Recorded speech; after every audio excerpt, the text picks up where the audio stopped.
o erro silencioso que pode estar sabotando a tua carreira. Seja muito bem-vinda, muito bem-vindo a este canal. Aqui a gente fala de desenvolvimento pessoal e profissional para te impulsionar a construir uma vida e uma carreira significativas, das quais tu sinta orgulho de fazer e viver. Tu já chegou em algum momento a te questionar: nossa, eu tô fazendo tudo certo, tô fazendo o que tem que ser feito e mesmo assim eu não vejo mudanças ou melhorias ou avanços de fato na minha carreira. Se tu te sente estagnada, pode ser que esteja caindo nessa armadilha sem nem perceber. Das duas, uma.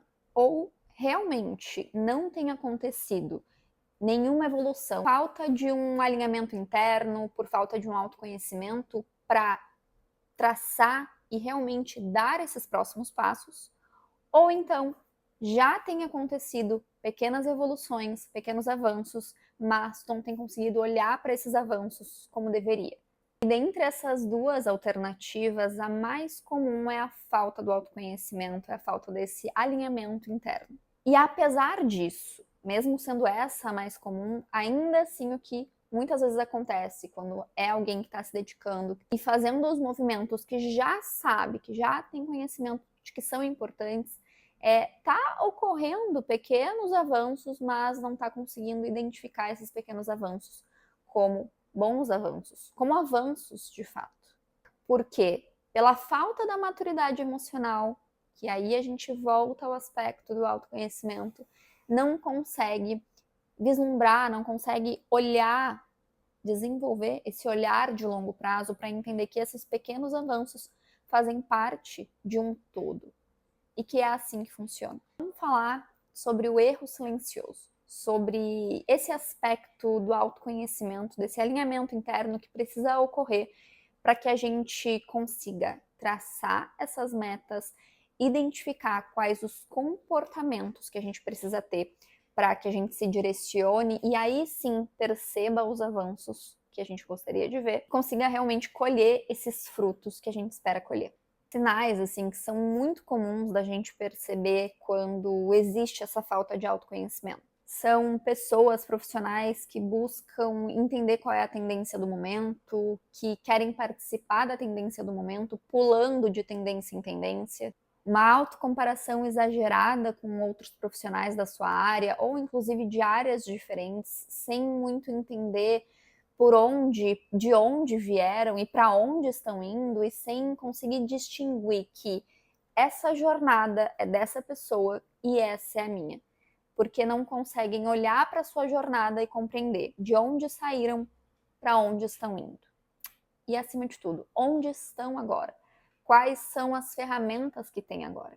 O que tem agora que pode utilizar para impulsionar a sua carreira para frente?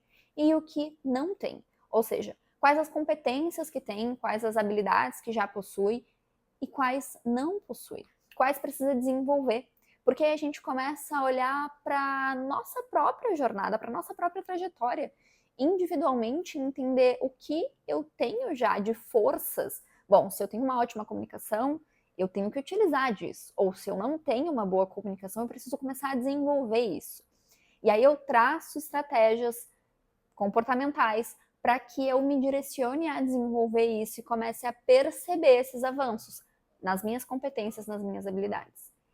E aí eu vou adquirindo referência e repertório também dentro dessa evolução. O que é muito comum também de acontecer é essa desmotivação, que precisa de algum confete externo, né? Que esse confete externo, ou seja, algum elogio ou alguma outra coisa externa que vá te impulsionar. Não consegue encontrar dentro de si a motivação, ou seja, o motivo para agir em prol disso, claro o suficiente para continuar consistente nisso. Muda constantemente de estratégia, né? Não tem uma clareza, uma noção de qual a melhor estratégia para o meu momento, o que eu realmente preciso fazer, o que eu tenho deixado de fazer, ou o que eu já tenho feito, que tem me ajudado, é olhar para o que já tem se feito. A procrastinação pelo medo, o medo do julgamento, e essa comparação excessiva mesmo, com olhar muito para a jornada do outro, buscar mais, saber do que outras pessoas estão fazendo, do que querer se aprofundar no que já tem feito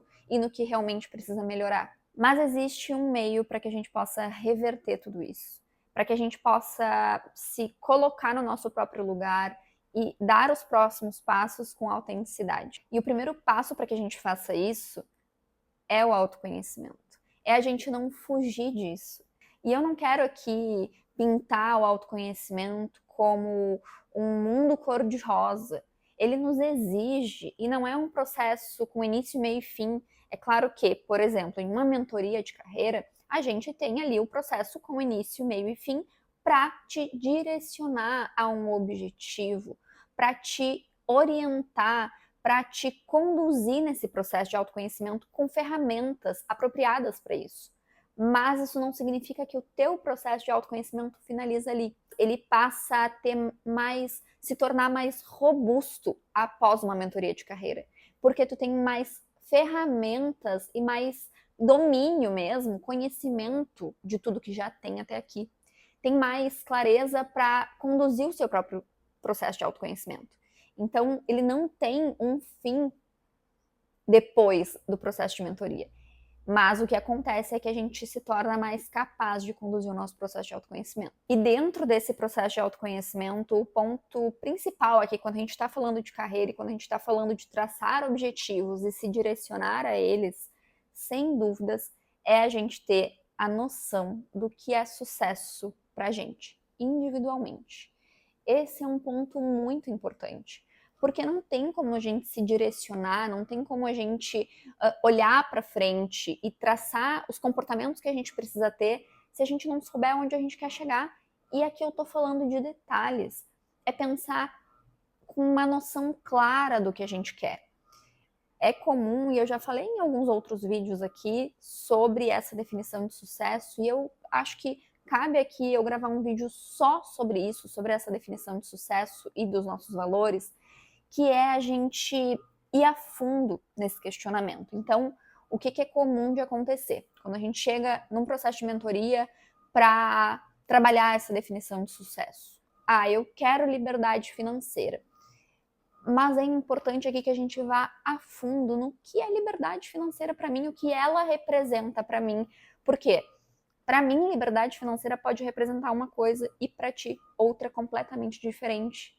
Então, não tem como a gente ter um passo a passo, um guia para o nosso sucesso. Desenvolver também uma mentalidade de crescimento, onde eu passo a compreender que eu posso não ter essa habilidade, mas eu posso desenvolver essa habilidade ou essa competência. Eu posso não ser boa com isso hoje, mas eu posso me desenvolver, eu posso melhorar, eu posso aprender, eu posso crescer. E isso me exige também passar a substituir a pressa pela consistência.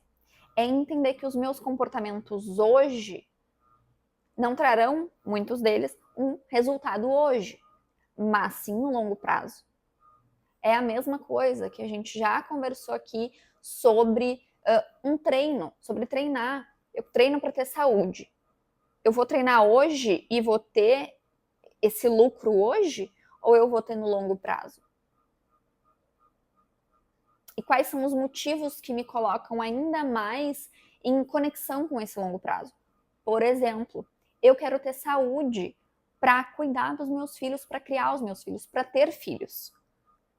Isso é muito importante para mim e o que me mantém ainda mais conectada com isso, com o meu objetivo de cuidar da minha saúde. Então, a gente vai trazendo, buscando referências para isso, para que a gente se mantenha consistente.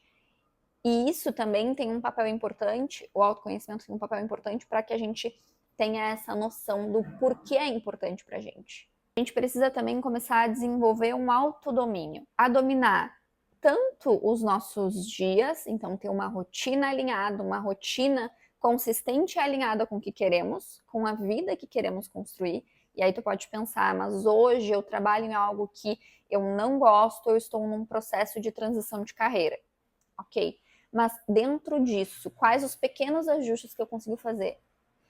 Quando eu falo aqui sobre rotina ou sobre ajustes, não é sobre mudar toda a vida do dia para a noite, mas é olhar conscientemente quais os pequenos ajustes que podem ser feitos para que eu direcione os meus comportamentos, a minha visão para isso. Dentro desse autodomínio é eu aprender a lidar melhor com essa comparação, com a procrastinação, a compreender mais das minhas emoções, dos meus pensamentos, a lidar melhor com as minhas emoções, para não deixar que as minhas emoções conduzam os meus comportamentos. Eu simplesmente me sinto triste, ou me sinto fracassada, ou alimento esses sentimentos, essas emoções em relação a essa comparação que eu faço, se eu simplesmente deixo que essas emoções me conduzam, é provável que eu procrastine, que eu deixe de fazer o que eu tenho que fazer, porque essas emoções estão me conduzindo. Mas quando eu olho para elas e começo a aprender com elas, com disponibilidade mental também, para aprender com elas,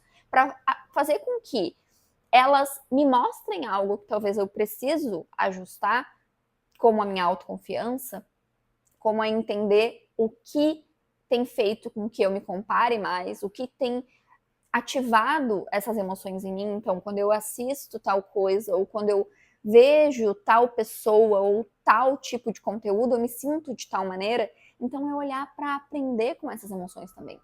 E aí, realizar esses ajustes que são necessários. Testar e ajustar. Esse é um outro papel importante, porque quando a gente está nesse processo de autoconhecimento, a gente precisa aprender que muitas das coisas que a gente vai fazer na nossa carreira, no empreender, é relacionado a testes e ajustes. Porque se a gente está construindo, se a gente está se direcionando, é comum que a gente tenha que testar. Mas além disso, é olhar para o que está sendo feito com disponibilidade e flexibilidade para ajustar o que precisa ser ajustado. Não significa mudar de estratégia a todo momento. Significa que, a partir desse processo de autoconhecimento, eu vou cada vez mais tendo noção e clareza de qual é a estratégia mais coerente para o meu momento, do que eu realmente quero, de quais comportamentos fazem sentido eu manter, de quais pensamentos e emoções têm me conduzido. E aí eu vou ajustando o que precisa ser ajustado. Ajustando os meus comportamentos, as minhas decisões. Isso faz parte do processo de crescimento, tanto o crescimento pessoal quanto o crescimento profissional, para onde eu estou levando a minha carreira. Resumindo, eu preciso alinhar a minha mente com as minhas decisões, com as minhas ações. Eu preciso dominar o que passa por dentro de mim, para que os meus comportamentos estejam alinhados. Senão eu vou ficar só vivendo, só levando a vida, tomando decisão quando aparece alguma coisa, apagando incêndio na minha vida, na minha carreira. E isso não é uma vida significativa. O que eu sempre gosto de reforçar é que não há problema se sentir perdida. O problema é aceitar viver assim. Então hoje, caso tu esteja te sentindo estagnada, sem saber o próximo passo, não há problema com isso. E aqui eu te trazendo um relato pessoal, há pouco tempo, no ano passado, quando eu saí do CLT, eu comecei a me redescobrir. Eu comecei a fazer novos questionamentos para minha carreira. Questionamentos esses que antes não existiam, porque eu vivi uma outra realidade, a realidade do CLT. E eu comecei a explorar novas possibilidades, o que me fez me questionar também muitas vezes, me questionar a minha atuação, o que eu deveria fazer, como. Questionamentos fazem parte do nosso processo de crescimento também. Mas estar disposta a buscar por respostas e saber que às vezes não teremos todas as respostas, teremos que agir apesar disso, é importante também.